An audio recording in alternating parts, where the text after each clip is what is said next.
এই দেশে অতি আবেগী এবং অতিরঞ্জিত কিছু চেতনাবাদ আছে, যারা আগেও ছিল এখনও আছে। আগেও এই কথা বলতে এখনও এই কথা বলে যে বাংলাদেশ জামাত ইসলামী এই দেশে রাজনীতি করতে পারবে না যতক্ষণ পর্যন্ত তারা বাংলাদেশের মানুষের সামনে প্রকাশ্যে ৭১-এর ঘটনার জন্য ক্ষমা না চাইবে। তো বাংলাদেশ জামাত ইসলামের ক্ষমা চাওয়ার কোনো প্রশ্নই আসে না, কোনো যুক্তিই আসে না। বাংলাদেশ জামাত ইসলামী ৫০ বছর আগে যেটা চিন্তাভাবনা করছে সেইটাই হয়েছে। সুতরাং বাংলাদেশ জামাত ইসলামী কেন ক্ষমা চাইবে?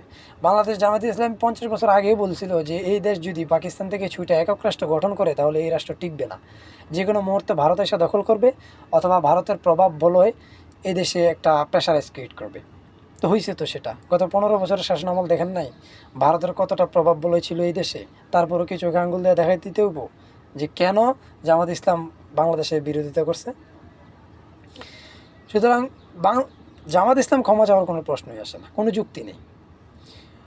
বরংস এই দেশের মানুষের উচিত জামাত ইসলামের কাছে যা ক্ষমা চাওয়া, যে ভাই আপনারা ৫০ বছর আগে যা বলছিলেন সেটাই হয়েছে, আমরা আপনাদের কাছে দুঃখিত।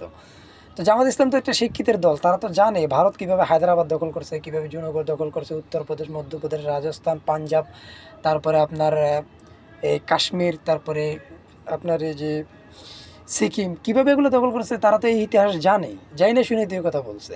তো বাংলাদেশ এখন আছেন, ভালো আছেন, আগামী ২০ বছর, ৫০ বছর, ১০০ বছর পরে হইলো এই দেশ ভারতের অঙ্গরাজ্য হিসেবে প্রতিষ্ঠিত হবে, তারা যে কোনো মুহূর্তে এই রাষ্ট্রটা দখল করবে।